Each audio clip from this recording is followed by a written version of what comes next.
Les virus habitent sur Terre depuis des millions d'années. Ils étaient là bien avant l'Homo sapiens, ils seront sans doute là bien après. Jusqu'au XXe siècle, l'humanité a été touchée en moyenne par une pandémie par siècle, avec certains siècles plus exposés que d'autres, notamment en raison des pics d'épidémies de peste entre le XVIe et le XIXe siècle. Mais depuis le début du XXe siècle, nous en sommes déjà à 6 pandémies. 3 pandémies de grippe, la pandémie de VIH, une pandémie de Zika et enfin la pandémie de Covid-19. Le rythme s'accélère, faisant dire aux scientifiques que nous sommes entrés dans ce qu'ils appellent l'ère des pandémies.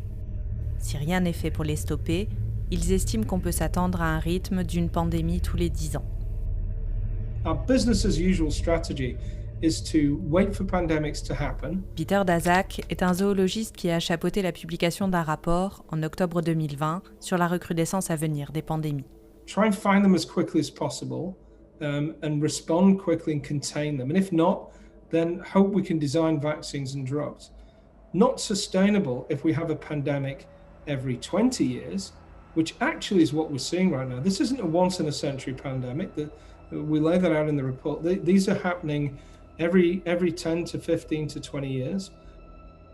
Cette perspective nous a donné envie de comprendre quelle était la responsabilité de l'homme dans les pandémies et de chercher ce qu'il pourrait faire pour freiner leur apparition et leur développement.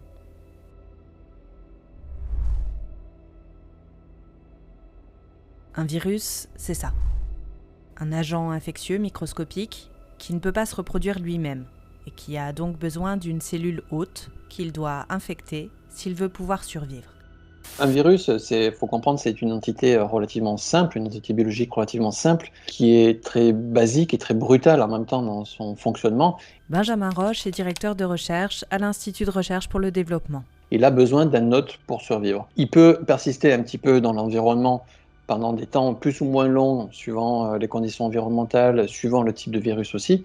Tous les virus ne peuvent pas persister longtemps dans l'environnement.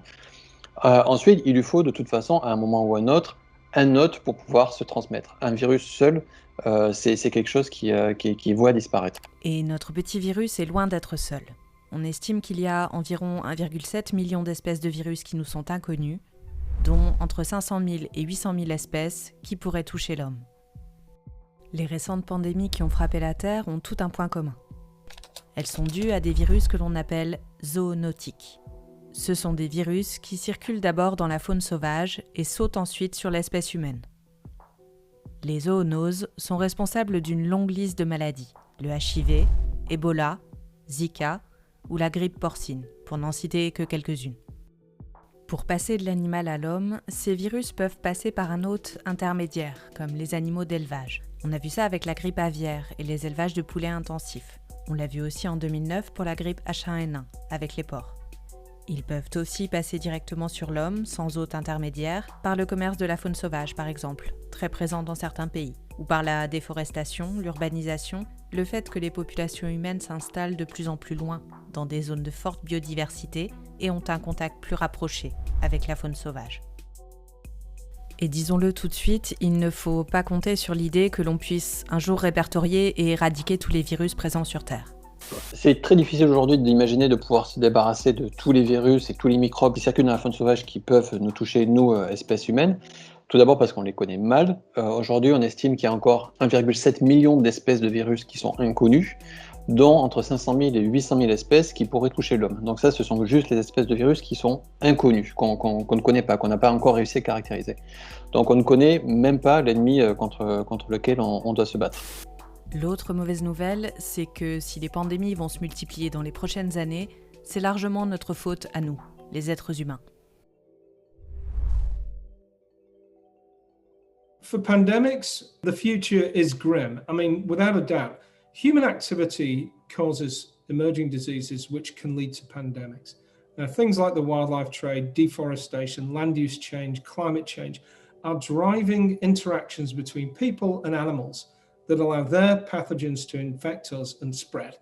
And we're doing that at an increasing rate every year. So the science tells us that will lead to more pandemics happening at a faster rate. They're going to spread quicker, kill more people because we're more connected. and they're going to crash our economies on a global scale more often. Car les virus zoonotiques ne sortent pas de nulle part. Ils proviennent souvent de bordures de forêts tropicales, d'endroits à forte biodiversité, où les humains et les animaux sauvages se rencontrent. Ces zones de contact sont étroitement liées au changement d'environnement, comme la déforestation par exemple. En abattant des arbres, l'homme oblige les animaux qui vivaient dedans à se déplacer, et multiplie à la fois ses chances d'entrer en contact avec eux, et aussi les chances de créer une zone de contact entre un animal sauvage et un animal vivant au sol. D'autant que la déforestation a souvent pour but de créer de nouvelles zones pour l'agriculture intensive ou pour l'élevage, ce qui facilite le contact entre les espèces et, à terme, avec l'homme. Les activités humaines sur les écosystèmes provoquent également des pertes en termes de biodiversité, qui ne sont pas sans conséquences sur les pandémies. Quand certaines espèces animales disparaissent, on enlève potentiellement des espèces qui ne pouvaient pas apporter, transmettre le virus, mais qui servaient de frein à leur transmission dans la faune sauvage. C'est ce que les scientifiques appellent l'effet de dilution. L'autre facteur de développement des épidémies sur lequel l'homme peut intervenir, c'est le commerce des animaux sauvages.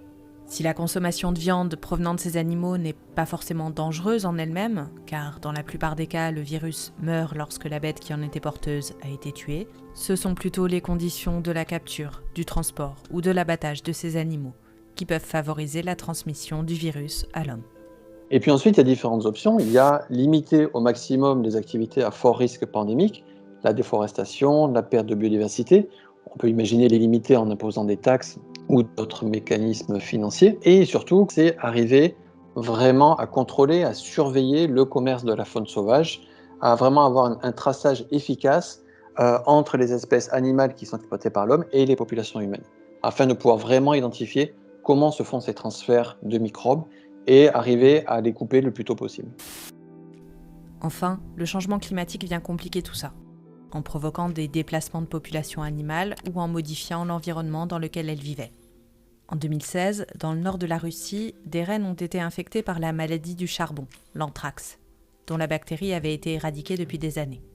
Après le décès d'un jeune Sibérien de 12 ans qui avait consommé de la viande contaminée, il avait été décidé d'abattre des centaines de milliers de rennes, faisant craindre que d'autres bactéries, prisonnières des glaces, soient libérées à la faveur du réchauffement climatique. Aujourd'hui, c'est encore assez spéculatif parce que ce sont des couches de glace extrêmement anciennes. Donc, même si les conditions sont favorables, etc., on ne sait pas du tout si jamais ça peut vraiment libérer des virus qui peuvent demeurer actifs. En fait, ce qu'il faut comprendre, c'est que le problème de ces pandémies et le problème de la perte de biodiversité et le changement climatique, ce ne sont pas trois crises qui sont déconnectées les unes des autres, c'est en fait une seule et même crise avec des facettes différentes. Donc si on s'attaque à la déforestation, on va aussi améliorer notre action contre le changement climatique, on va améliorer notre action contre la destruction de la biodiversité et contre l'émergence de pandémies. Donc c'est vraiment un tout, il faut vraiment prendre le problème dans son ensemble et ne pas considérer chaque crise de façon séparée. D'autant qu'au-delà de l'aspect humain, les crises sanitaires ont un coût économique gigantesque, que ce soit pour les finances publiques ou pour l'impact direct qu'elles ont sur les entreprises.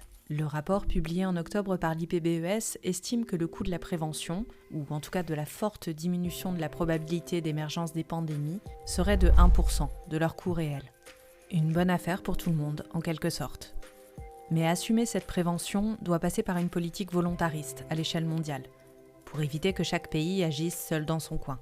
Cela pourrait passer par une plateforme intergouvernementale au niveau international, qui ferait des recommandations, ou plus efficacement par un accord contraignant, du type de l'accord de Paris sur le réchauffement climatique.